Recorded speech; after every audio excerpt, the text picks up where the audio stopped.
estamos nuevamente en Cruzando Fronteras con el profesor Fernando Beltrán Llavador. En los últimos meses hemos estado preparando este programa en torno a la Cuaresma y la figura de Thomas Merton. El programa lleva por título La transparencia del tiempo. También contamos en este espacio con la presencia, con la colaboración del trapense Francisco Rafael de Pascual. Pues ya tenemos aquí nuevamente a Fernando Beltrán Llavador. Fernando, muy bienvenido a nuestro programa. Pues muchas gracias, Fernando. Encantado de estar contigo y con quienes nos escuchen. Además, te estás convirtiendo ya en un habitual por ser entrevistado y también por las preguntas sorpresa que haces, así que te estamos muy, muy agradecidos. Hemos titulado, o has titulado tú este programa, con este sugerente título, Hacia la transparencia del tiempo, vivir la Cuaresma con Thomas Merton. Bueno, ya de Thomas Merton hemos hablado en el programa, pero bueno, haznos tú una breve presentación de este gran autor. Sí. El título, para empezar, lo he escogido de un texto que va a ser un poco hilo conductor o inspiración de este programa, de un libro de Merton que se llama Tiempos de Celebración. Y allí, en un capítulo que es precisamente sobre el tiempo y la liturgia, Merton dice que el tiempo es transformado por la bendición y la oración de la Iglesia. Pero bueno, voy a hablar antes de nada un poquito de Thomas Merton para situarlo en contexto, aunque ya muchos de quienes nos van a escuchar lo conocen, pero decir a partir de la página web del Centro Thomas Merton en Estados Unidos, donde tienen toda la documentación, tienen un pequeñito perfil y he hecho una adaptación ligera. Thomas Merton, muchos ya lo saben, fue el autor católico estadounidense más influyente del siglo XX. Escribió más de 60 libros que incluyen su famosa autobiografía que presentamos el año pasado, La montaña de los siete círculos, una decena de volúmenes de cartas, de poemas, de artículos sobre espiritualidad monástica, sobre los derechos civiles, sobre la no violencia. Su padre de Nueva Zelanda y su madre de Estados Unidos fueron artistas, se conocieron en una escuela de pintura de París, se casaron en Londres y regresaron a Francia, donde nació Thomas Merton el 31 de enero de 1915. Tuvo una juventud bastante turbulenta en términos personales, pero también conoció los conflictos colectivos, las dos conflagraciones mundiales. Se convirtió al catolicismo mientras estudiaba en la Universidad de Columbia, en los Estados Unidos, y el 10 de diciembre de 1941 ingresó en la abadía de Getsemaní, una comunidad cisterciense que se rige por la regla de San Benito. Pasó 27 años en Getsemaní y ese paso por el monasterio provocó profundos cambios en su comprensión del mundo y de sí mismo. Estos impulsaron su compromiso solidario y le dieron el lugar destacado que todavía hoy ocupa en el movimiento por la paz, aunque él estuvo muy implicado obviamente en los años 60. Fue firme defensor de la no violencia, de la no discriminación racial y denunció cuanto resultaba inhumano y anunció al mismo tiempo y con la misma pasión una nueva humanidad. Durante los últimos años de su vida se interesó muy seriamente por las religiones asiáticas y promovió el diálogo entre Oriente y Occidente. El propio Dalai Lama elogió, cuando se encontró con él, tuvieron un encuentro en 3 breves ocasiones, tanto su conocimiento profundo del budismo como el hecho de que le hubiera acercado por primera vez a una comprensión viva de la fe cristiana, testimoniándola en su propia persona. Merton murió en un encuentro sobre el diálogo interreligioso monástico cerca de Bangkok el 10 de diciembre de 1968, la fecha del 27 aniversario de su entrada en la vida monástica. Para simplificar mucho y por poner una imagen visual, podríamos decir que el itinerario vital de Merton encontró una suerte de paralelo geográfico en 3 etapas de un viaje que fue a la vez interior y universal.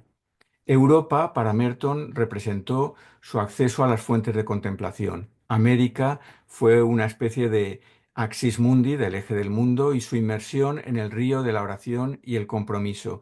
Y por fin en Asia se unieron las dos astas de la cruz en un eje, podríamos decir, de vacío e infinitud, un océano de insondable compasión. Fuente, río, océano, qué bien discurrió el agua de la vida aún en medio de la noche. Pues si te parece, Fernando, en este programa, que es un programa en el que vamos a preparar la Cuaresma con Thomas Merton, podríamos ir haciendo una especie de introducción a algunos textos que tú has ido seleccionando y vamos a hacer a nuestros amigos una invitación con estos textos para que nos sirvan para meditar en este tiempo de Cuaresma. Son, desde luego, textos densos que hay que escuchar atentamente y poner en diálogo con las lecturas, el Salmo y el Santo Evangelio correspondiente pues, a cada domingo y confrontar con la propia vida, con los días y con los signos de los tiempos. Así que si quieres, Fernando, ve haciendo esa lectura de textos escogidos que tú has escogido como experto, como apasionado de Thomas Merton. Bueno, gracias de nuevo, Fernando. Sí, voy a empezar efectivamente por este texto que mencionaba al principio, un capítulo que se llama Miércoles de Ceniza, y así se da inicio a la Cuaresma con ese texto significativo que procede, como digo, del libro Tiempos de Celebración. Uno de los mayores estudiosos de Merton habla de lo paradójico que resulta que Merton presente precisamente el miércoles de ceniza como un día jubiloso, como una fiesta cristiana. Y es que Merton incide en que supone el inicio del gran ciclo pascual, que celebra la victoria definitiva de Cristo sobre el pecado y la muerte. A ese respecto, quiero eh, recordar a quienes nos escuchan e invitar a hacerlo, que tú has dicho mucho, muy pertinente a ese respecto en tu libro más reciente, Hagamos fiesta, el sorprendente desenlace de las parábolas del reino. Tiene mucho que ver con esto de lo que vamos a hablar, mucho. Así que me sirve de invitación para esta lectura también de tu libro. Merton escribe en ese capítulo: la Cuaresma no es meramente una época de prácticas penitenciales formalizadas, sino un tiempo de conversión de todas las mentes y corazones a Dios en preparación para la celebración del misterio pascual. La cruz con que las cenizas se disponen sobre nosotros es signo de victoria de Cristo sobre la muerte. El Dios del miércoles de ceniza, eso quiero remarcarlo muy especialmente, porque utiliza una metáfora que yo creo que en cierto modo atraviesa todo el pensamiento y toda la vida de Merton. El miércoles, el Dios del miércoles de ceniza, escribe Merton, es como un mar de misericordia. Las propias cenizas son medicina espiritual. Los frutos de esas cenizas, aparentemente estériles, son prodigiosamente ricos. Es grande el poder que les comunica la influencia del cuerpo resucitado de Cristo, que por su victoria se ha convertido en espíritu dador de vida. Y incide en eso. Las cenizas marcan todo nuestro ser con la misericordiosa bendición de Dios. Aunque después añade que el tiempo litúrgico propiamente de Cuaresma empieza el domingo siguiente y ahí la liturgia, señala, adopta un carácter distinto. Todo, viene a decir, está bañado de la misma luz pura, la luz del desierto, donde Cristo ayuna en soledad. La misa del primer domingo, dice, nos lleva más hondo al auténtico misterio de la Cuaresma y nos une de manera más profunda y de modo más directo con Cristo. Después volveremos sobre el tema del desierto porque también es central en Merton.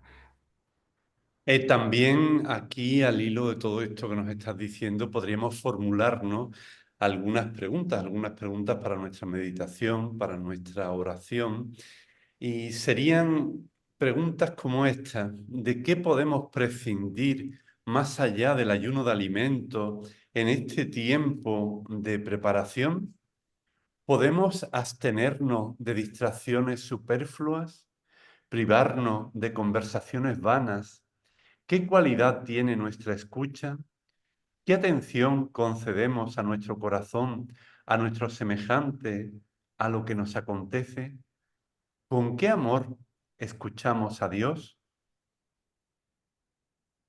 Sí, dejamos las preguntas abiertas para los oyentes porque Merton lo decía, muchas veces más importante que responder a las preguntas es abrirnos al silencio contemplativo, pero también a lo que mueve en el interior y que después moverá acción, que inducen las preguntas. Es tan importante como dar las respuestas, formular las preguntas que quedan en el corazón. Pues si te parece, vamos ya con el primer domingo de la Cuaresma. Sí.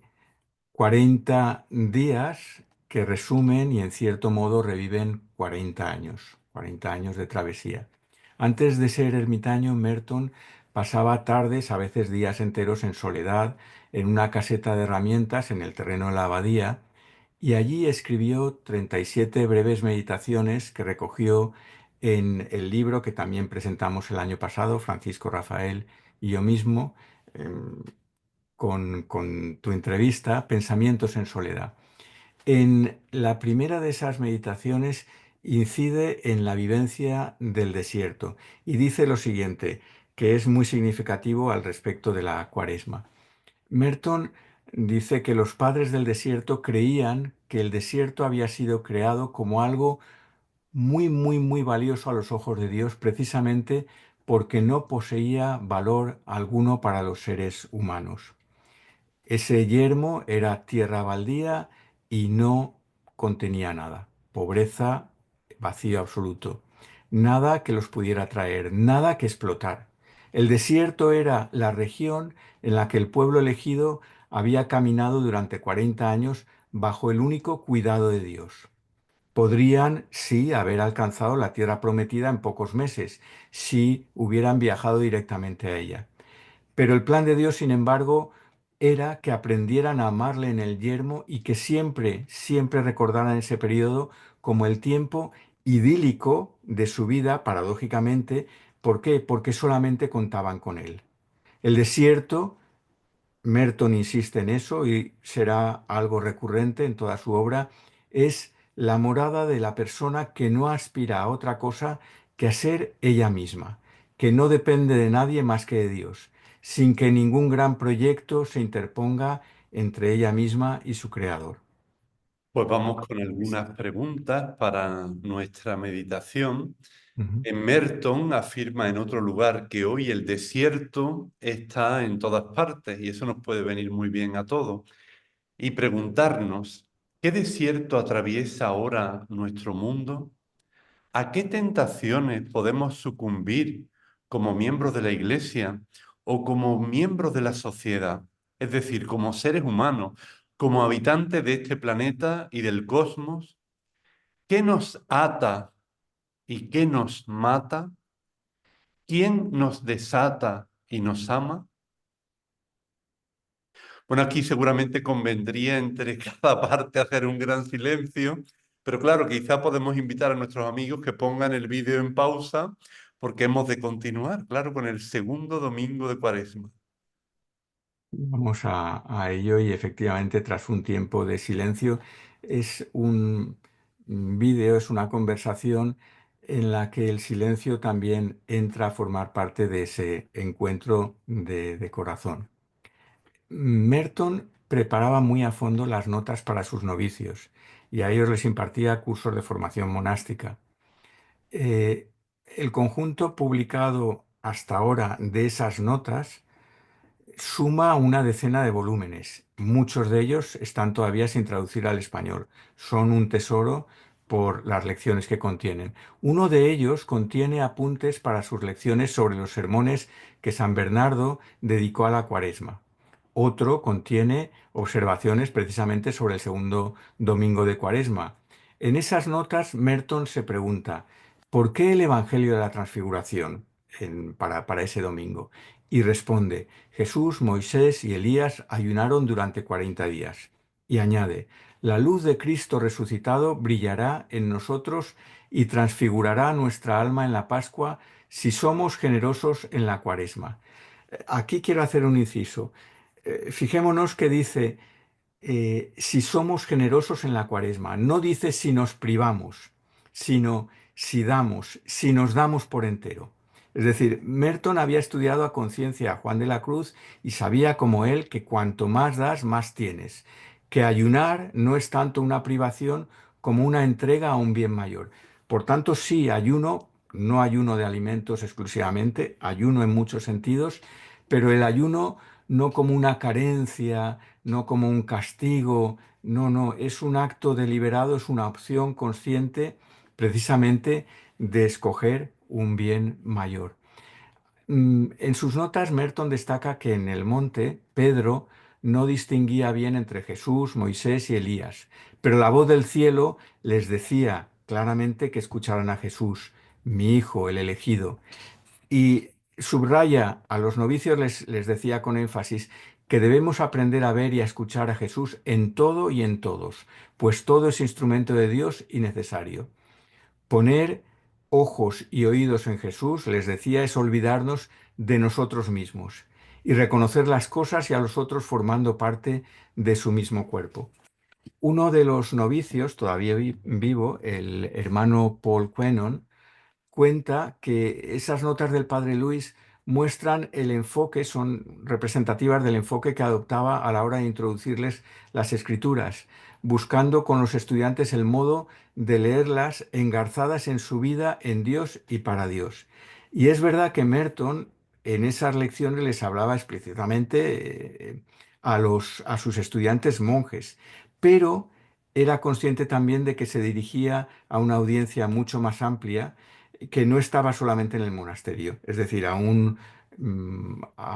personas que escuchaban de toda suerte, de toda condición, de toda procedencia, porque para Merton, eso es parte fundamental de su enseñanza, todos somos constitutivamente contemplativos, todos somos, por vocación humana, por definición, estamos abiertos al misterio de lo primero y de lo último, del amor con mayúsculas y de la vida. Y a raíz de estas reflexiones podemos, junto a Merton, hacernos las siguientes preguntas. ¿Podemos, como Merton propone, tratar de aprender a escuchar a Jesús en medio de todas las cosas y acontecimientos, incluso allí donde nos parecía no tener sentido? ¿Podemos aprender a darnos sin cálculo? ¿Nos sabemos comunidad? ¿Buscamos la común unidad? ¿Acompañamos a Jesús en el monte? ¿Oramos como Él en desierto solitario?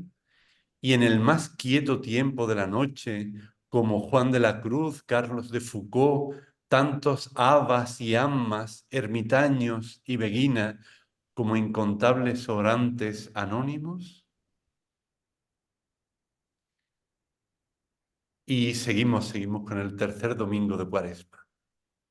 Muy bien, Fernando. Pues otro de los temas recurrentes de Thomas Merton es la distinción que establecía entre lo que él daba en llamar el verdadero yo y el falso yo, causante de nuestra fractura primera y de todas las guerras, de todas las divisiones y de todas las formas de enajenación, alienación en nosotros y en el mundo. El último capítulo de su autobiografía, La montaña de los siete círculos, antes del epílogo, retoma en cierto modo el inicio de su relato. Y allí Merton dice lo siguiente: lo que ha de curarse en nosotros es nuestra verdadera naturaleza hecha a imagen de Dios. Lo que tenemos que aprender es el amor. La cura y la enseñanza son una misma cosa, pues en el mismo núcleo de nuestra esencia estamos constituidos a semejanza de Dios por nuestra libertad. Y el ejercicio de esa libertad no es otra cosa sino el ejercicio del amor desinteresado, el amor de Dios por Él mismo. El modo más efectivo de despegarnos de nosotros mismos es hacer que aborrezcamos el modo en el que nos hemos hecho a nosotros, a fin de que podamos amar a Dios reflejado en nuestras almas tal y como Él las ha rehecho con su amor. Ese es el significado de la vida contemplativa, recordarnos qué somos y quién es Dios. Al final, concluye, lo encontraremos en nosotros mismos, en nuestra naturaleza purificada, convertida en espejo de su tremenda bondad y de su amor sin límite. Merton incidía en eso, que tiene que ver con el camino de la Cuaresma como un camino de preparación para la Pascua. Es un camino, sí, de compunción, pero es un camino de esperanza, de preparación para el paso a la verdadera vida. Merton habla de bondad, nos decía, de libertad, de amor, pero también de las mentiras que esconden el intento de hacer a Dios a nuestra imagen o de suplantarlo en lugar de sabernos hecho a su imagen. Y aquí algunas preguntas. ¿Qué imágenes falsas tenemos de nosotros mismos y de Dios? ¿En qué espejo nos miramos? ¿Cómo nos sentimos mirados? ¿Qué provoca división en nuestra mirada, doblez en nuestro modo de hablar, fractura en nuestro corazón? ¿Dónde ponemos nuestra confianza? Fernando, después de estas preguntas, tenemos lo que es la pregunta sorpresa de alguien muy querido en este programa y que yo creo que va a ser una gran sorpresa para ti. Así que si te parece, le escuchamos. Querido Fernando, me gustaría ver si es posible encontrar en la exposición que Merton hace no solamente los rasgos de la misericordia de Dios hacia el hombre, sino si realmente el tiempo de Cuaresma, según Merton, se puede considerar como un acto de ternura de Dios hacia el hombre, hacia la humanidad, hacia la Iglesia, no como un Dios que ejerce una misericordia frente a un ofensor, al que perdona, al que limpia, sino un Padre, un ser, una realidad que nos envuelve con la ternura para hacernos entrar en una dimensión de apertura, de generosidad, en una dimensión de vida nueva, según la Pascua que concluye y pone fin a la Cuaresma. Gracias. Bueno, pues muchísimas gracias, Francisco, por tu presencia, por tu pregunta, que retoma una conversación reciente, una de las muchas que tenemos muy gratas, de las que tantísimo aprendo desde hace tantos años y que es precisamente pone el dedo en la llaga de lo esencial de esta conversación que estamos teniendo hoy. Tu pregunta es del todo relevante y incide en algo que ya se ha apuntado y sobre lo que volveremos de maneras distintas. Es verdad que Merton habla, y yo lo he señalado así, y quiero incidir en ello, de misericordia de una manera reiterada y explícita. Pero lo que él ha vivido como misericordia, y creo que estarás de acuerdo conmigo, encierra la experiencia siempre de la ternura. Eso es lo que experimentó y eso es lo que le conmovió y eso es lo que le movió a conversión, a transformación continua, no una vez, sino continuamente. Me gustaría referirme, para ilustrarlo, a un texto del propio Merton, muy conocido, muy querido por los dos y por muchos lectores y lectoras, no tengo duda, pero que creo que vale la pena traer nuevamente al presente. Así como después, si podemos, al testimonio de sus novicios, que se recoge en un libro precioso que está plagado de anécdotas que reflejan el carácter de Merton y su modo de comportarse como monje y maestro de novicios, que hablan de esa ternura. Vamos con el texto del libro. Al final de uno de sus diarios tempranos, el 4 de julio de 1952, hace una ronda nocturna por el monasterio para vigilar que no haya incendios. Y allí Merton eleva una plegaria y recoge la respuesta a la misma voz de Dios en el paraíso. Lo tengo, como es un texto recurrente, lo tengo bueno, además de tenerlo en papel, lo tengo señalado en una cita porque me acompaña continuamente. Merton escucha la misma voz de Dios en el paraíso y ésta dice: Lo que era vil se ha convertido en precioso. Lo que ahora es precioso nunca fue vil. Lo vil no lo conozco en modo alguno. Lo que era cruel se ha vuelto misericordioso. Lo que era, lo que ahora es misericordioso nunca fue cruel. Siempre he cubierto a Jonás con mi misericordia y no conozco la crueldad. ¿Me has visto, Jonás, hijo mío? Misericordia dentro de misericordia dentro de misericordia.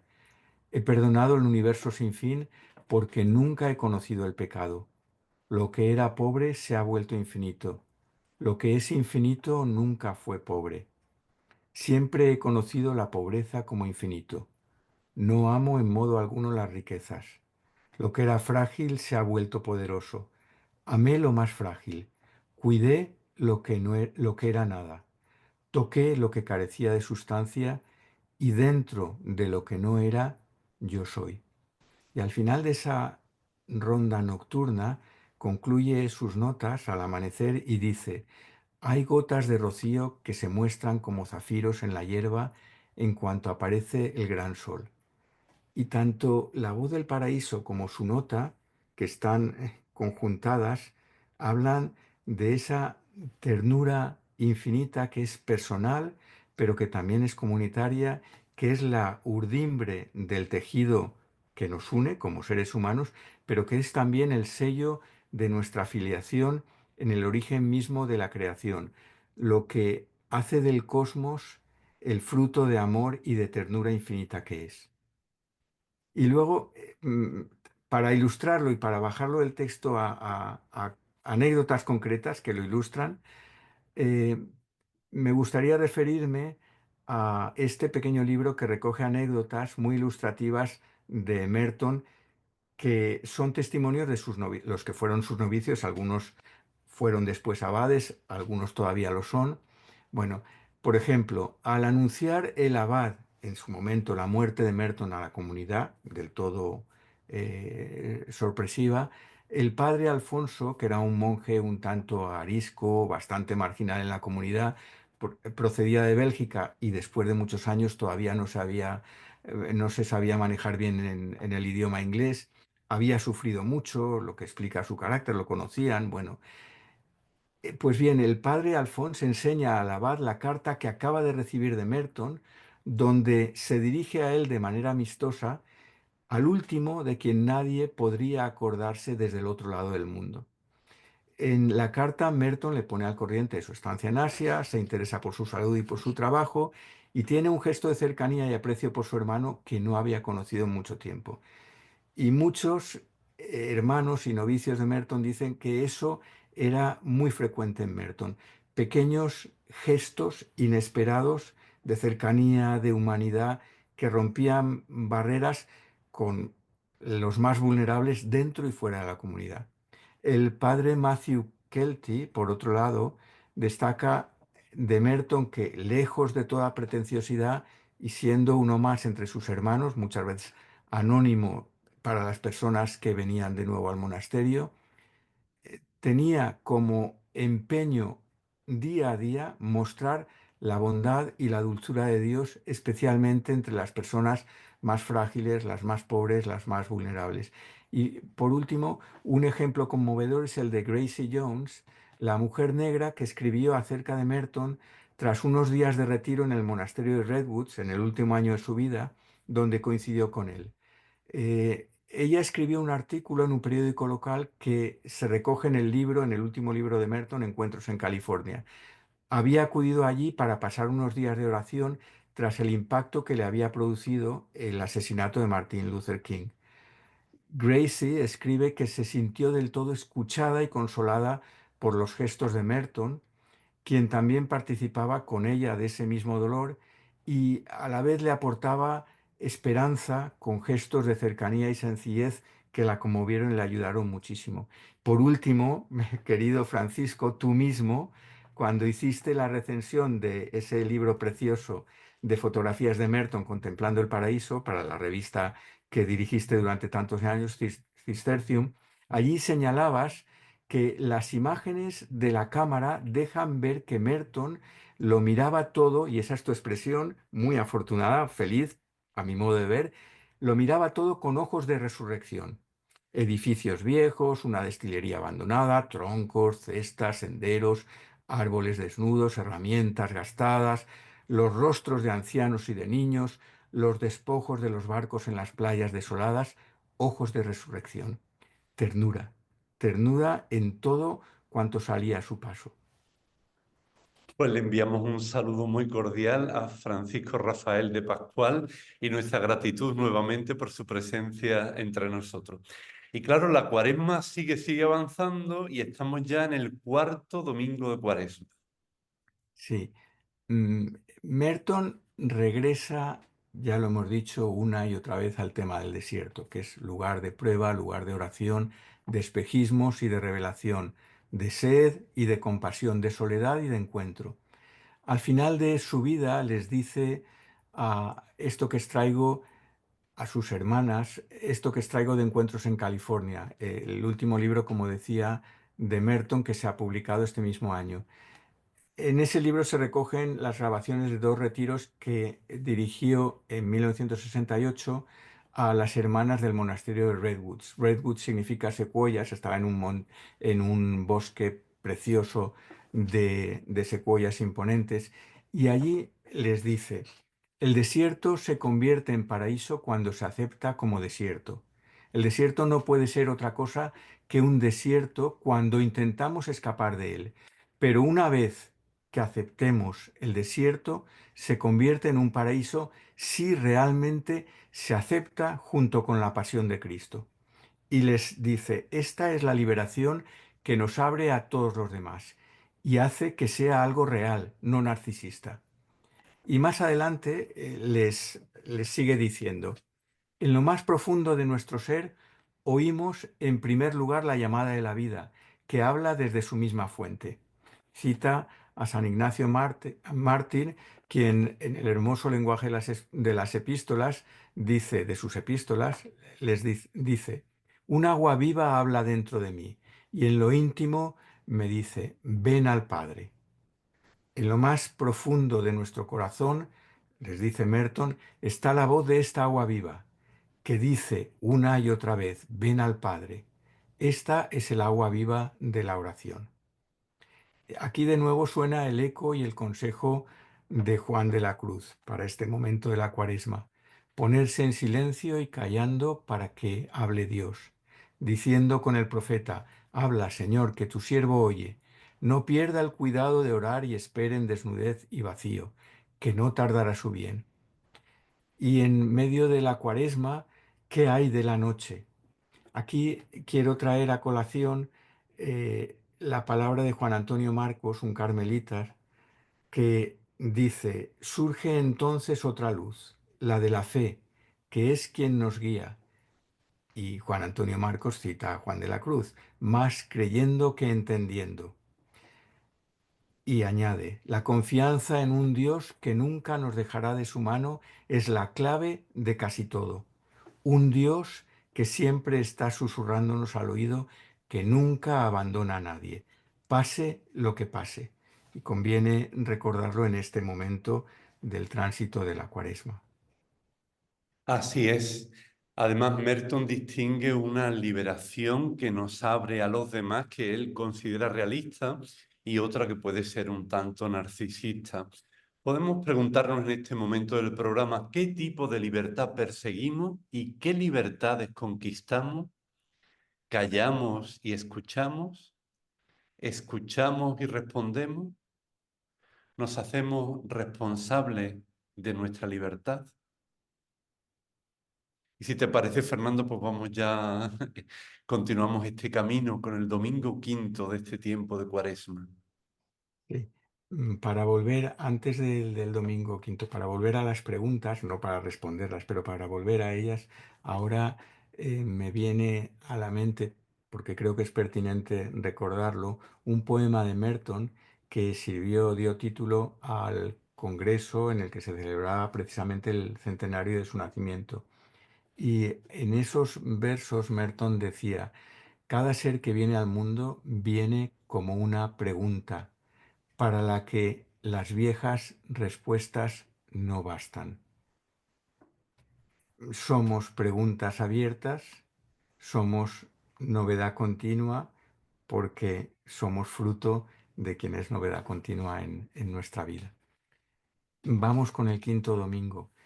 En el capítulo 6, un breve capítulo de mi también pequeño libro de introducción a Thomas Merton, que di en llamar El verdadero viaje, que vio precisamente la luz con ocasión del centenario de su nacimiento, eh, lo titulo Las riberas de la vida, y allí me refiero a estos otros episodios de la vida de Merton que tienen que ver con este quinto domingo.